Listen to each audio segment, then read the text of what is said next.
And why are you going back to that? It's your behavior at the point of trying to get out is the problem. That is because I was with a mentally unstable person. I spent the past 10 days with an adoptee that is totally into fog, which is another kind of experience.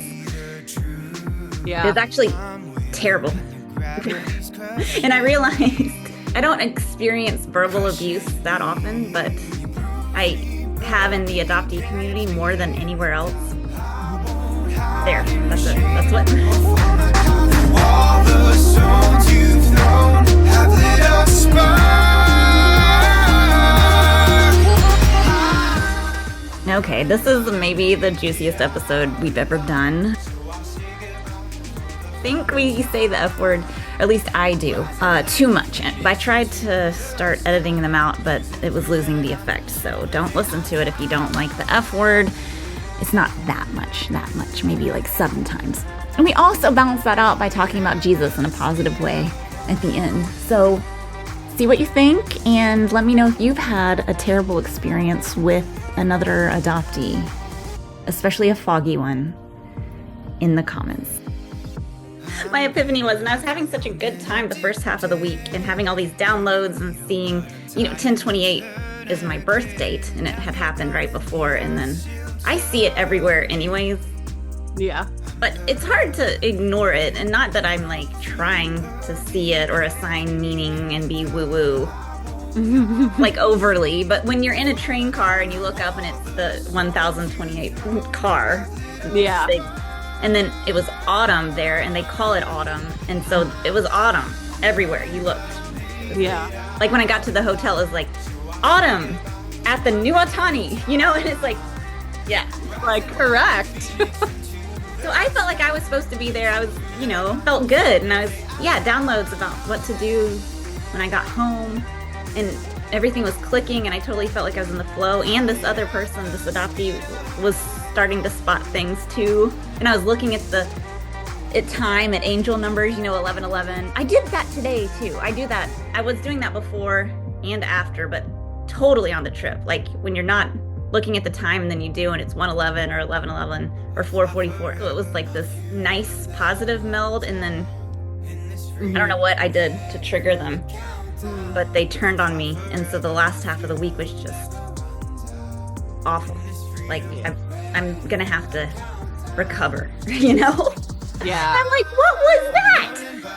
So yeah, of course I started recording her on this trip, and here she is, an example of the last day we were there when I'm like desperate for an apology, and she brings up how I went to karaoke after she disinvited me to dinner, and it was actually the best day I had there because I got some space from her. She brings up the adoptee thing again, which I only mentioned once because I was wondering like if just seeing my face after seeing the movie was triggering her. I was just trying to get somewhere, deep, but I don't think she's an authentic person, which I'm having a really major issues with people who are inauthentic right now, so it makes sense that this happened. You go out, we have the conversation, you go out, you don't text where are you, you come back at after 2 o'clock in the morning, no explanation. Nothing. You just invited me to dinner. We did not. You said you better stay here, you're not coming. Oh, yeah, because you went off on some tangent that there's some excuse that because I'm adopted, I'm having these outbursts. Oh my God, don't get me going on that again because you're so offside.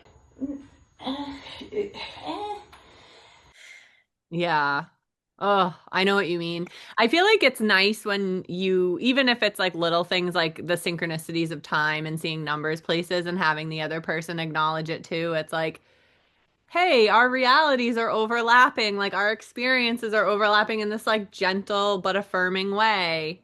And then it can be so dysregulating to be like, we're fighting now? Like, what? And when you don't know someone, I was like, okay, she just likes to fight. Like this is a play fight. I can like maybe that's fun. I mean, this is somebody who hangs out in the Hamptons and parties, and I'm like, is this part of it? You like want to fight about everything? I can do that. But then said she wanted to smack me in the subway station, and I was like, "You want to fight like in the subway station?" I was like, "Okay," but I was kidding. But she was serious, and that's when it took a turn to like this dark place that I was like, "How do I get out of this?" And I think My I cats like are literally froze. fighting. They're like acting out your story. Your cats are? Well, I think we just got a new kitten, so they're putting him in his place. Weird. He's being a little rambunctious, but Is yeah, he okay? Is he they're like, safe? he's an orange kitten, and I've heard they're more spunky, and he is definitely very spunky. So the older cats are like, "Excuse me, sir, fall in line, please," and he's like, "No." Jill has had some orange cats. They're risk takers. Yeah. Yeah, he does the weirdest stuff. Like he'll sit in our houseplants, like things that I'm like, I never had to train a cat to like not be a menace. You're a menace. Yes. Like, I asked the breeder, I was like, oh, like he was born in July, like we'll be in your area at the end of September. And she's like, oh no, that's way too early. She's like 14 weeks. And I'm like it always brings me back to like, and I was fresh. Like, that whole like, what the fuck? But That is what I've been thinking about too. Like, okay, adoptees are mentally unstable for the majority of us. Like when I'm talking about this weird abusive thing that happened, I mean it was, and I went into a trauma response of just freezing and being like, I don't know how to get out of this. I was going to meet you at the hotel. Yes, and it would have worked because we were taking a fast train and we were going to a different station closer to the castle. So running into y'all made it worse. Somehow. And why are you going back to that? It's your behavior at the point of trying to get out is the problem. That is because I was with a mentally unstable person. Yeah. And I think that's what happened on Adoptee Talk, and just like whenever that happens, like this misdirected anger, but we were all set up, like we started by being mentally destabilized. right. Physically and mentally, right? Yeah. And it's interesting that like with other adoptees, like when I intellectually think about it, I'm like, when we're with other adoptees, we should be more sensitive because we know what it's like. But it's almost as if it's the opposite. When we're with other adoptees, the mirror of like the shared trauma makes us almost like worse to each other. Like, yeah. Yeah. Like, Yeah. Look how pretty this is.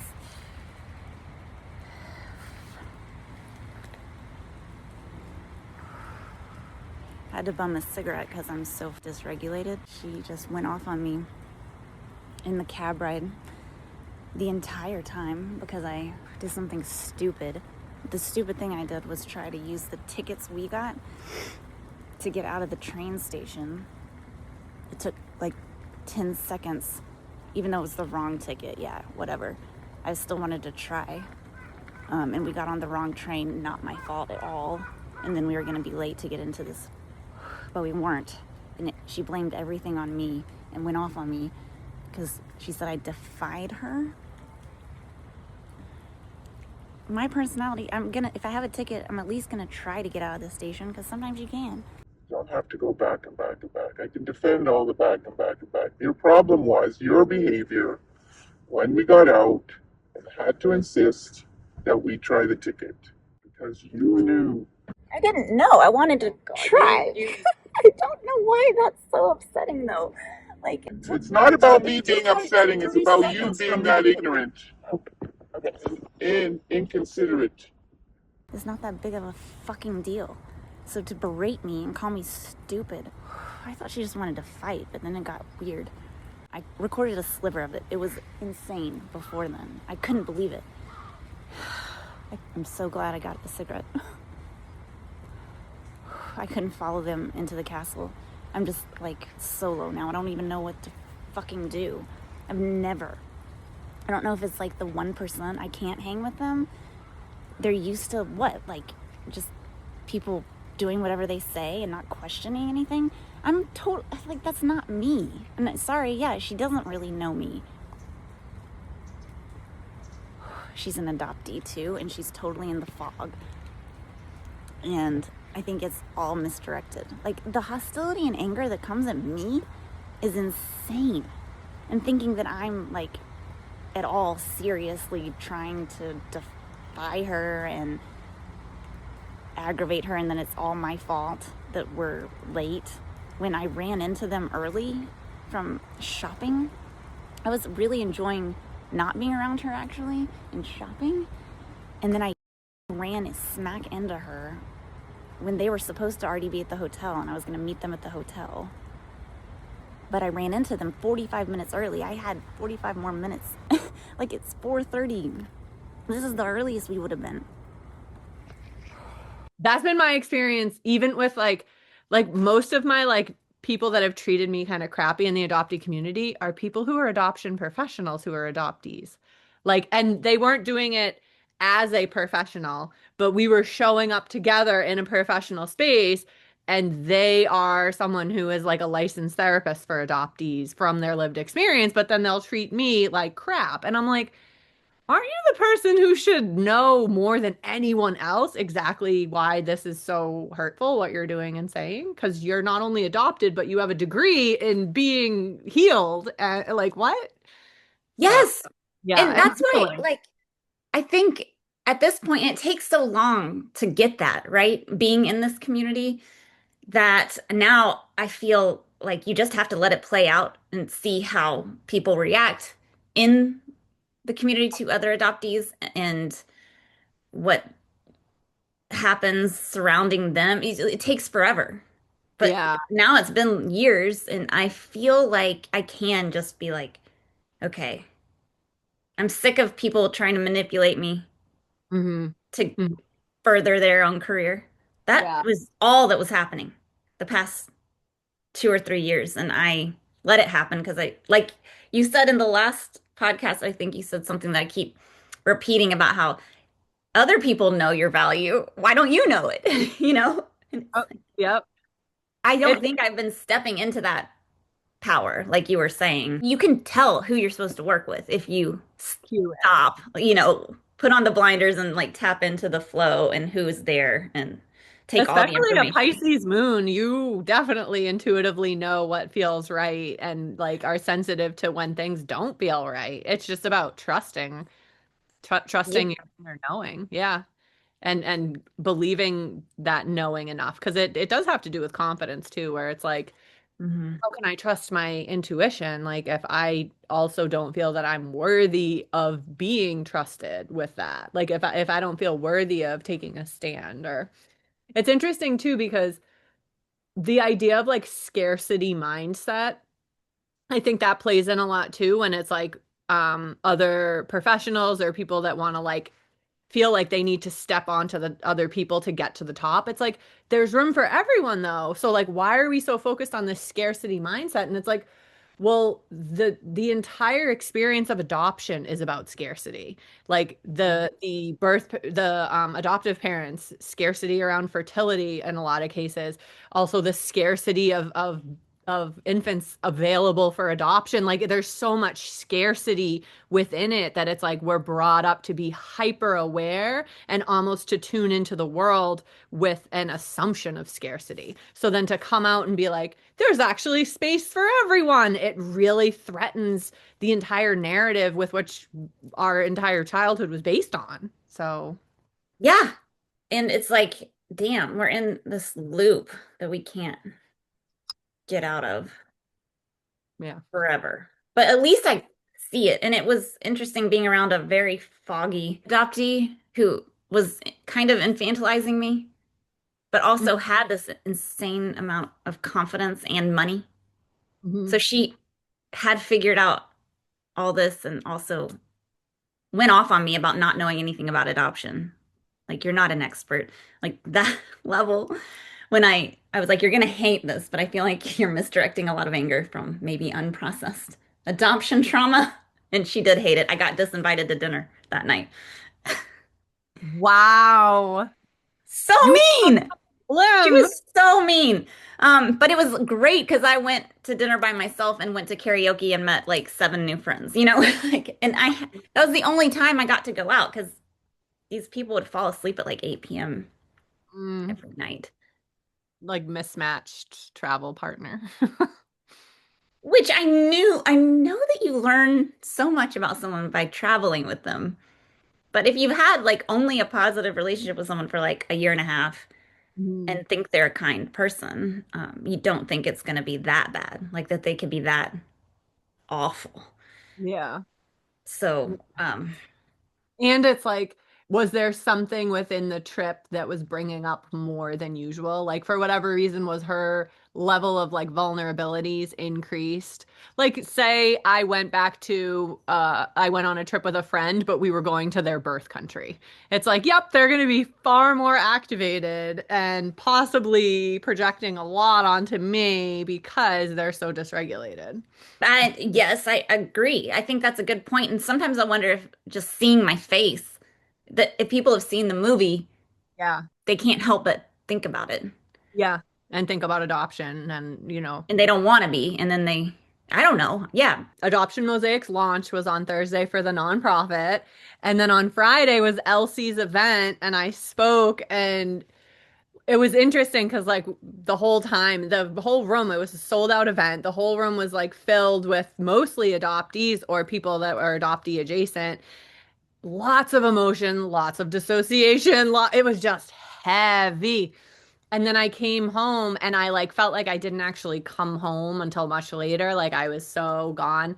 And then fast forward, I went to a meeting on Sunday that was for adoption, and I was like, it's too soon. I was like, I can't think about adoption right now. And then so I've just been kind of like coasting through my week, doing my astrology, seeing my clients, even though some of them are adoptees. It's been fine. And then today, my son had a cooking class, and all the moms are sitting around the coffee shop, and they start talking about visiting their parents for the holidays and how they regress into like teenage versions of themselves.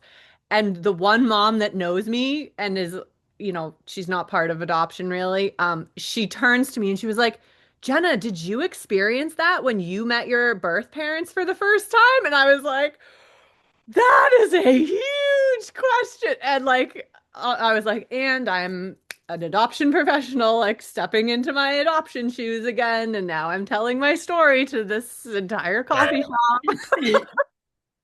I was like, well, I couldn't really regress into being a newborn. So I didn't fully regress into like, had never even met my parents before. So that's a hard question to answer.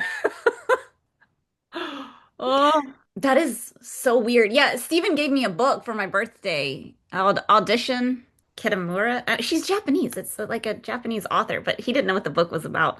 And it turns out it was so weird because it wasn't about adoption, but it kind of was. yeah. She wrote this story where you're always auditioning for a part in life. And Wow. somebody wrote an article. She's an actress, and somebody wrote an article about her where it said she lost a baby. Somebody heard it and then was like, I think you're my birth mom, and it's like this dynamic. And it kind of plays out that way because you morph into that role of like, well, what if? Because the age difference is there, and the whole book is kind of about that, even though it's not real. And I Yeah. was like, what? It's almost like she could have engaged it as like a parallel universe of Yeah. like, I made a different pregnancy decision and I made this parenting decision and now I'm in reunion. Yes. And she had no kids and was like almost 50. So it was this Mm, play. yeah. Yeah. That's so interesting. I feel like a lot of people in that not really 50 but 60 plus stage of life have that decided not to have children or just that it wasn't on their path.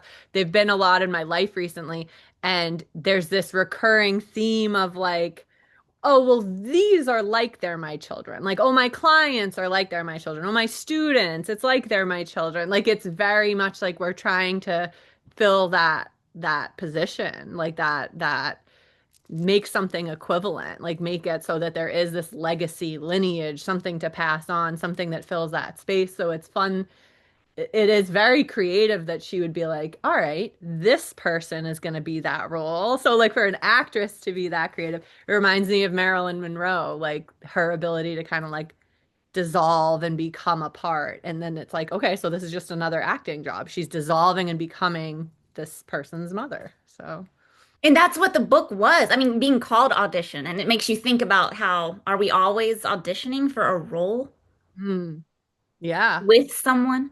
And same thing, like this dynamic was kind of like that in this person I was with, like the age difference, who didn't have kids, not married, nothing. Um, said I was like a little sister. Hmm. And I was like, what do you mean? And then she said something really mean about how I never say the right thing at the right time. That's Just me. like really got in my head. It's like you ask the wrong questions and you say the wrong thing at the wrong time. It's like so weird because I did this awesome trance work with Dilan, my friend from England, and they said to me, and it got into my head that you, anyone basically that's on whatever frequency, you can't say the wrong thing. You're always saying the right thing at the Mhm. right moment. Mhm. And so I kind of believed that. Yeah. So to hear the opposite of that, like, which is my nightmare, right? You don't want that. Like, Right. oh no, now I can't talk. Like, Mhm. now I'm scared to say anything. Yeah. Yeah.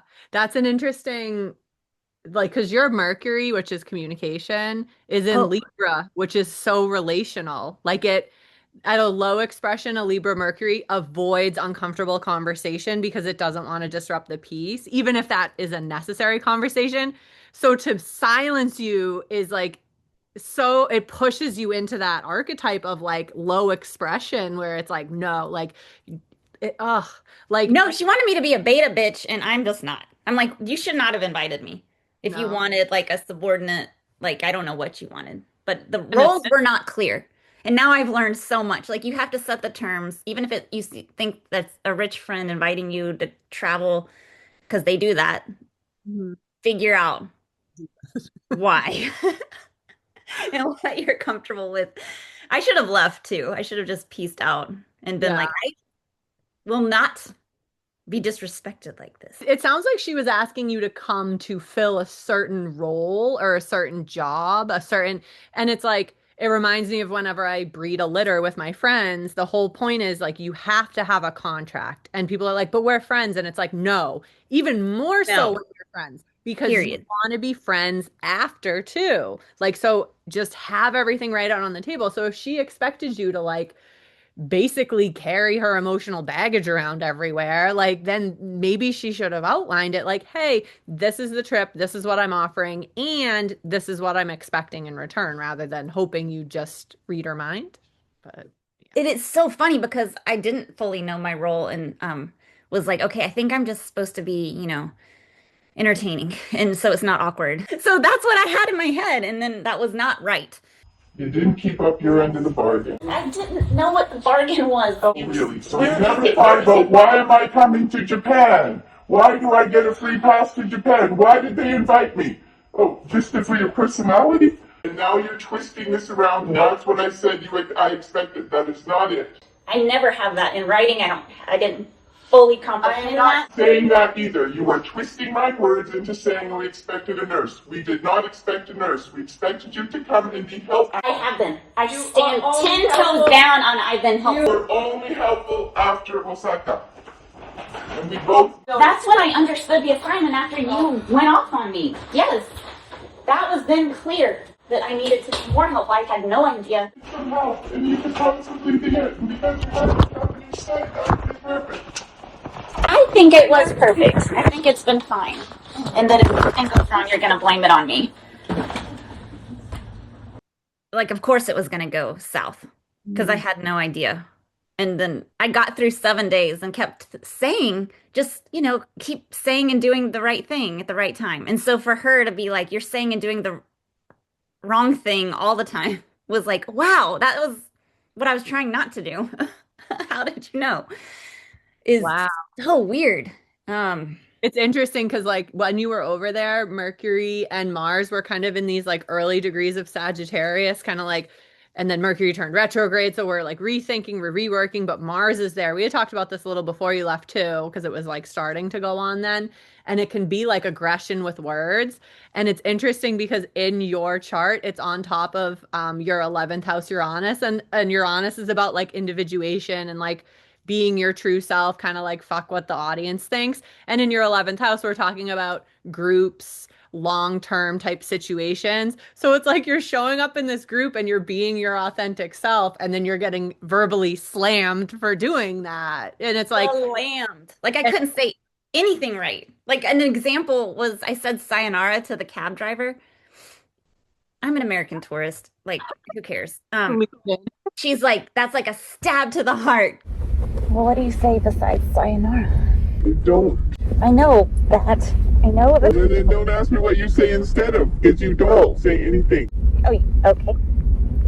But I want to say bye. And it's not Jane? John, if you're going to see them, we sing in colloquial, if you're, so you're going to see them again. But sayonara is very final. They say it in a way to get goodbye, good friend. Oh, gosh. Yeah, exactly. So, careful. You don't say sayonara. It's a final thing.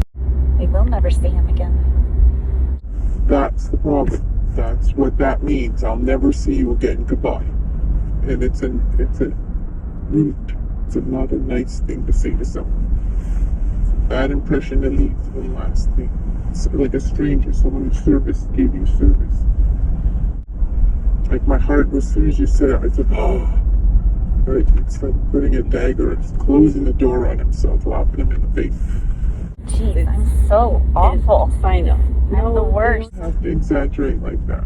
I'm telling you the effect that is used. I had no idea it was that harsh. Jeez. Really? Just sound on and you turned away. No, I didn't. I waved. Is that worse? That? How would I know that, though? He knows that. Still, it still cuts. And if you're hanging around with me, I can't have anybody doing that. Yes. It's like you're never going to see him again. You don't say that unless you're never going to see someone again. And I was like, I'm never going to see him again. you were being very honest. And then at dinner, it tracked, and I was trying to make conversation. I was like, when you stay and we're gone, where are you going to go shopping? And she was like, she put everything down and was like, I'm trying to relax and eat my dinner in peace. And then you ask me a stupid question. I'm like, Oh man. Oh, what? Have you ever in your life, like, you're like sayonara. yes, I should have just said Saya fucking Nara, bitch. Why didn't Oh man. It was an experience, though. I learned so much. Oh yeah. Those are always kind of eye-opening, even if you have to learn the hard way.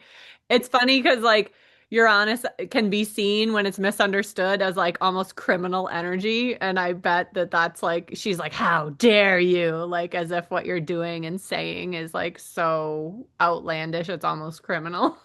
Yes, yes. Like I was having a good exchange with the waiter because, you do this too. You just like attract Mhm. open, happy, fun conversations with random people, right? Yeah. And it was so funny, and it was only lasted like a minute or two, and then I hear center of attention, and I'm like, that tells me everything. You don't want me to have any attention. Wow. You Like, want all the attention, and that's not possible when you're around yeah. people who are like the people I was with were so like closed and negative. It was just two people, but it wasn't like when you are being authentic. And I feel like no matter how much money you have, you can't buy authenticity. No. And No, that no. is triggering, maybe. Yeah, because she might not be, if she's Foggy, she might not know who she really is. Like, That's what I'm saying. So she can't be authentic. Like she doesn't have access to that even for herself. No, there was all it's just masking. But if you live your whole life masking, then is that what happens? You're just like gonna go off on I think so. anyone you can? Because when someone else isn't masking, it kind of mirrors to you how deep in it you are. And then I think that could be super dysregulating for her. Yeah. And then her birthday is like January. So she's a Capricorn, and you're a Uh, Capricorn rising. yeah. He has the potential to shine light onto you. And what she wanted was really the opposite of that, it sounds like. Like she was jealous of a role that you naturally play. And she was trying to avoid the role that she kind of naturally plays. So she's going to like naturally start in a positive way. She could have decided to, or if the energy was available to her, like encouraged you and supported you and been really like That's uplifting. how it had been. That's how our whole relationship had been. But then as a thief, when that energy switches, it's like her coming in like negative sun words, like eclipsing you or overwhelming, Yes. dominating, trying to burn you out. And to burn Yes. out someone's ascendant, your ascendant is how you show up in the world. So like to burn that out, like she literally was trying to, whether she was aware of it or not, she was literally trying to dominate the way you show up in the world. By Does that silencing, like literally silencing me and getting in my head to where I couldn't speak or do anything. Everything I did and said got critiqued, policed, Mhm. disparaged, berated in public. She yelled at me in front of a cab driver.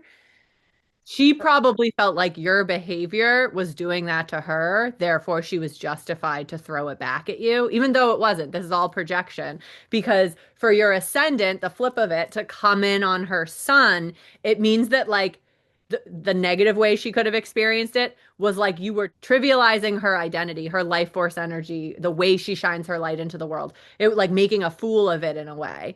Yeah. Because yeah, she probably felt a negative. She probably doesn't know how to shine as brightly and as easily as you do. So it was highlighting that. It was really like kind She of, said the word defy, like nowhere near what I was trying to do, obviously. I hmm. wasn't trying to defy anyone. Like, why would anyone? But that's the word she used, and that's what she got irate, like high pitched, yelling. How dare you defy me? I was I like, wonder oh if my God, I'm not. Why would you even take it that way? Holy crap. You know? she yelled at a lot as a kid. Like I bet that feels like my parents would be like, you are a reflection of us. And so to be like, that's literally impossible. And then so for her parents to potentially, maybe if it was rooted in that, be like, how dare you defy us? And Maybe. for an adoptee, though, it's like, how can I not defy you? I'm literally unable to fill the role you're trying to put me in, aka being your biological child. So, like, in the same token of like, well, my adoptive parents just assumed I could fill this role. She's almost projecting onto you an assumption that you're just going to magically fill a role that she's imagined for you. There's Yes. so much to unpack. Right. And I had to try to unpack it with her. I was like, she's gonna get so mad at this, but we'd kind of repaired. It was okay, and then I couldn't help it. I was like, you're gonna hate this, but I think I know why this is happening. And then, whew, it got So 10 times worse. It when never you ever repaired. Like she didn't even say bye at the airport. oh, wow. Yeah. Well, you learned something. So that's good. But I remember when I first started discovering like adoption trauma and, the book The Primal Wound, the documentary The Primal Wound, I felt like, oh my God, everyone needs to know about this in my life that's adopted or adoption, like part of the constellation or adjacent. So I started like giving away Primal Wound books and telling people about it and talking about it all the time. And I was really excited to share this news. But then I realized that a lot of people couldn't really hear it, and I was actually kind of dragging some people through their trauma. And I think maybe all of your good intentions on this trip I'm going to mention it because maybe this will help her to see that she's projecting. And it's like, in a way, for someone who's that stuck and that foggy, that was like a big pull. and it might have been too much. Like in the same way that me giving my 60-something-year-old friend the primal wound, this is gonna fix all your problems. And she's like, Jenna, I couldn't stop screaming and crying after reading 2 pages. And I'm like, oh, well, that's a big reaction. Sorry. Sorry. Yeah. So I see your friend as very similar to my friend and having a big reaction. But luckily, I wasn't in the room when she was reading the primal wound, so she couldn't spew all over me. You You were. think she would have? I don't know because it's almost like, well, maybe not because it was the book giving her the information, whereas in your situation, it was you giving the adoptee the information. So, I like, didn't give any information. I just posed it. And I know she's seen the movie. Or at least she said she had. well, how many people I wonder have seen the movie and they can't even help it, but they start to lose touch, like they dissociate during it, or like Yeah. can't emotionally connect fully with it. Like that event I was at on Friday night, I was like, I can feel how many people like their emotional attachment into this situation. It was just like zoom, zoom, zoom, like just people like emotionally leaving the vicinity. Like disassociating. Complete. Really? Yeah, and the room feeling like really heavy from some areas, but also really scattered because there was so much emotional energy that was just like, I'm actually really not here right now. And I'm like, my person is right there, but the emotions are all over here and they're not touching them at all. Like it felt so thick with emotion, but that was so unanchored that it was just like, I don't know, like I don't know how to describe it, like as if you're like in a bunch of different gaseous bodies coming together and kind of bumping up against each other, but nobody really has an agenda because nobody is where they belong because it was so out of body the whole time.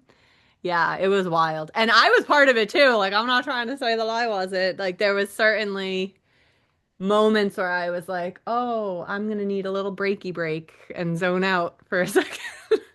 That's so interesting. And it's why I don't even know how to start fog lift again because it was such a wild ride and I did it. I couldn't do it or sit through the movie without disassociating.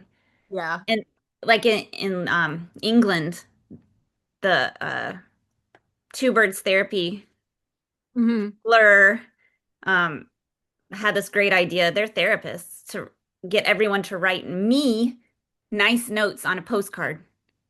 And I have them right there. But I couldn't accept it. Yeah. I whenever I get compliments at fog lift, I can't I just throw it out. I'm like Yeah. this is, and I Because you're don't in even think I've read trauma. them. Yeah. Oh, What and I'm like, what is that? It's not great. It can't be good, but yeah. What if you were to read just one and journal about it and like oh, see I what know comes? because I think I'm not set up to process because it's so much. Like Elsie should be on. Um, Yeah. because I wonder how she feels too hosting it and like trying to hold that container. Yeah. It was great because she did send a follow-up email the next day and was like, just checking in if anyone needs anything. Also, don't feel like you need to respond to this email. Like it felt very much like, oh, No, after. that's good.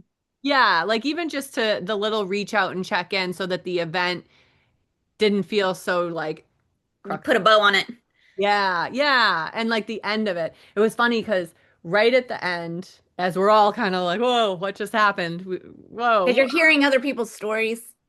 Yeah. And a lot of things that like you identify with that you weren't really expecting to think about that night. And then on to the Ah, next thing. And then the next thing. And it was, and then you have to get up there and you're like, oh, wait a minute. Now I'm talking. But yeah, whew, it was wild. do you But think it'd have been better if you were backstage or something? maybe, sorry, my cat's screaming. Okay. Maybe only because then I wouldn't have heard everything. And the whole idea of like, she had us in the front 2 rows. So everyone knew you were going to speak and everyone kind of had their little paper. So you're hyper So aware nervous. of Yeah. being perceived.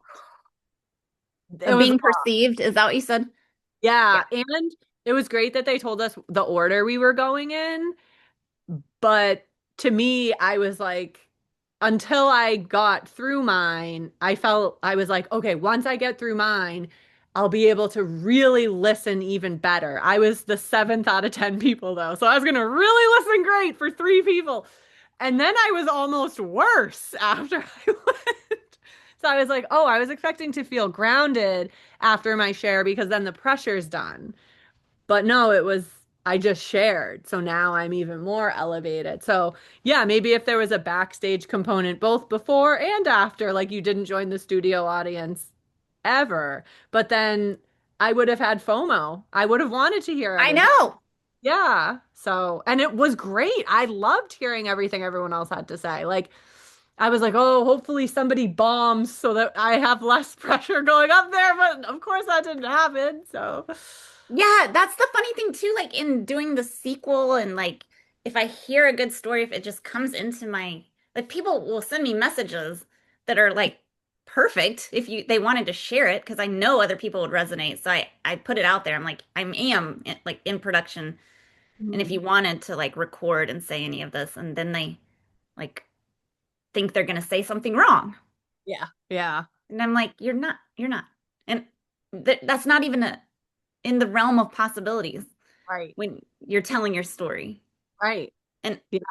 I sent a voice note back yesterday and was like, the only reason I'm presenting this opportunity is because I feel like it's my role to kind of, I love Elsie's title, Voices Unheard, because it is that same vein. Like, as creators and event producers, it's our role, maybe, to just create a space where people can be heard. Exactly. Exactly. Oh, I love that. And I've always felt like that's my role, and it is for in the music industry too. And I couldn't just, manage a few artists. So the wavies, and now it's like however many that Yeah. want to. And that's gone over really well, and it makes sense. And then bringing it into adoptee land has been such a different experience because people get so mad at me and like you're just trying to exploit our stories for money and things I've never even thought of or heard or wouldn't hear anywhere else. Yeah. And it's so confusing because it's like I know what I'm supposed to do in this life, I think, and Mhm. that's my role. So to get that pushback from so many adoptees because Yeah. they're not used to being heard. So Exactly. they think there must be some trick. Or like the discomfort they feel, the dysregulation that can come after sharing a story. They're like, "Oh, that's her fault. I must be being exploited then." Yes. And the fact that there is a part of it where our community very much was spoken for, spoken over for so many years. And when people make, do studies, write books, make that aren't actual adoptees, but about our experience, and we talk about that being exploiting, it's like, okay, well, let's not get exploity, pointy finger happy here and start pointing fingers at everyone saying, oh, I must be being exploited because that happened over there too, blah, blah, blah. And yeah, yeah, They do it about Nancy. They're like, the primal wound is just Nancy Berry exploiting adoptees. And I'm like, you haven't read it because all she does in that book, like 80% of the book is her telling adoptees stories and with their names. Like, yeah, yeah. Like to me, it gave us a platform. And especially where it came out like decades ago, it's better that a professional who is also an adoptive parent was speaking and lifting our voices up and being like, this is legitimate. Because I think it made people who aren't adoptees recognize, oh, wait a minute. This person gets it and she's not an adoptee. Maybe there is something to this story. Maybe they aren't just angry and. yeah, it would not have landed. Right. Yeah. Yeah. So 100%. that's why I wanted her. I mean, she had to be in the movie. I mean, you Yeah. have to, like, she, it's been very strange though. And it makes you wonder if it's like, wait, is working with other people good? Like, is a It's a secret. risk. But that's why you have to, that's what I think, yes, now it's like, yes, like, of course and I think are people that get it Yeah. and aren't going to question my motives, like as a producer. Yeah. I work with another production company that does like a lot of astrology stuff. And my production manager today was asking like, how do you guys feel about trust? Like how do you develop trust? How do you know who to trust? Like in this industry, but just in general. And I'm like, That's such a good question. And it's basically what we're talking about. Like, how do you recognize when it's somebody that even the people who are sharing their story with you, like, how do they know to trust you? It's like, well, check the facts. Don't always look at your emotions and project from that space. Like, come to a rational area of your mind and figure out based on the actual data, like, is this a safe and trustworthy experience? Like, has Yeah. anything actually happened to me at the hands of Autumn? No. Yes, exactly. Which is why I put the movie on YouTube for free now. Yeah. So, because Like that really does transparent. clear it up. Like, you can't say that. Yeah. You can make your own decisions, and just because some people perceive me one way, you've got enough facts out there. I'm super accessible. Anyone can reach out to either of us and we'll respond, right? Like, Yeah, 100%. I think too the idea of like demonizing someone for making this their profession is tricky because it's like, well, you put endless hours into editing material, traveling around, finding your resources, finding your speakers, you know, getting in touch with people and helping them to get in touch with themselves and their voices and their stories. Like, that is a huge mission, and mission can be career. It can be your job. So it's like, why isn't it okay for you to sustain your living situation while that enables you to continue to perform your mission? So, yeah. but I don't care anymore. And I feel like it's a great way to get rid of, like we were saying in the last one, get rid of competition or perceived competition. And Yeah. then you're, I was weaker to respond to that. Yeah. Yeah. But like, no, just do your thing. Yeah. Everybody has to just do their thing. It's like release the people Yeah. that don't align with you, which includes people that don't align with your mindset. If someone Which is has, a lot of the community, actually, I think, I was unfortunately. I was reflecting on that the other day. I was like, where is the person who knows more than me, who's supposed to be holding my hand through all of this and like, helping me through these tough moments? And at the end of the day, it's like, shit, we have to really be that for ourselves. Like there comes a point at where Yeah. our Period. yeah, like our journeys are so unique while also being so similar, but our needs are so unique while also being so similar that it's like we need to become for ourselves the person that we can rely on in those situations. However, sometimes it's like, fuck, I can't show up for myself right now. I'm completely dysregulated. I'm this, I'm this, I'm this.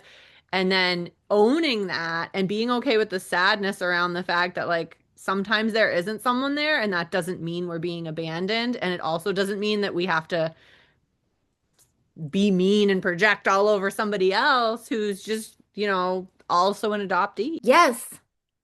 Somehow I'm in another algorithm that's like kind of anti-establishment, like Christianity and religion, but also like hyping up Jesus. Maybe I like that because I've always like being raised reading the Bible and going to Bible drill. I learned about all of this and I always liked Jesus, but it never clicked how judgy everyone was at church. Like they're always talking about other people and just not living what Jesus was saying. And so I didn't like it. I didn't like going. It's like, how do you reconcile that? And one woman was like, okay, the Bible was written by men who were trying to control the narrative and people.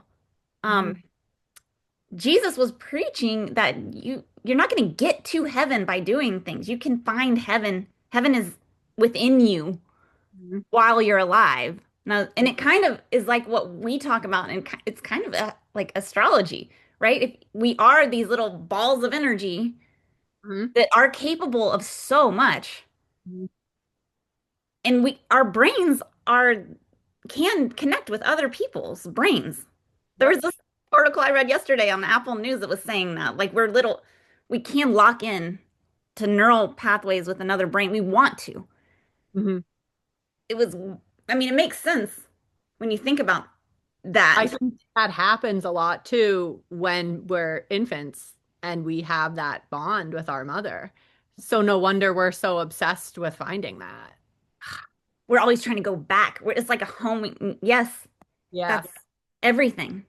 Yeah. And it wasn't supposed to be severed the way it was because of No. that connection. Yes. But Yeah. like how amazing would it be if that people would think that like Jesus was saying heaven is accessible to everybody all the time when they're alive. And Hmm. it's how you cultivate and live your life through Hmm. kindness and all these like things. Yep. And like love being that highest frequency. And to equate those neural pathway bonds and the harmony that we can experience with another person when we're in that vibe, in that frequency together, to equate that as the highest vibration of love. And then the opposite of that being what we experienced, it's like, well, biologically, like we thought we were dying. We literally, like our bodies thought they were dying, like because to be separated from your complete safety is to die. So it's very interesting to pull those layers apart and be like, yeah, for an adopted child, the relinquishment is hell. And it is the Hell, opposite of love. It is the opposite of heaven. It is the opposite of connectedness. It's the opposite of what is even it's supposed to be there so hard that it's like a prerequisite in our brains to function properly. And to go without it, it's like the damage is almost like we're still uncovering how damaging this is. Like people still are blown away by it. It's like, wait a minute, but you're not a kid anymore. Why do you even care about this? It's like, I don't want to care about this. I have to care about this. this is that deep.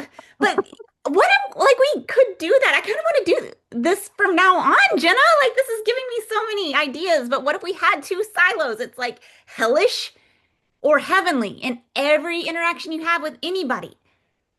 Could Yeah. be either one, depending on what you decide, because we're not waiting to get to either place. It's now. Mhm. What if Yeah. everyone thought that? They would want every experience and interaction they had to be heavenly, not Mhm. hellish.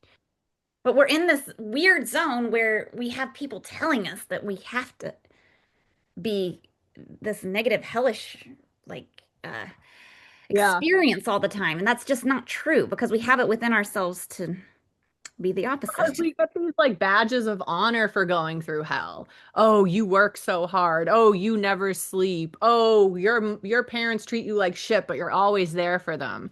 It's like, what about we say this person treated you like shit and you set a boundary and never spoke to them again? That's magnificent. Like no one's saying that. Like Yeah, it's because you don't want that. Yeah, we yeah, it's like should. we champion people staying in their shit and in their pain longer than is actually necessary. I know they talk about too in astrology, Aries energy in particular tells you if it's not a hell yes, it's a hell no. So like, Okay, that energy. Yes. yeah, it's like, is it heaven or is it hell? Is it a hell yes or is it a hell no?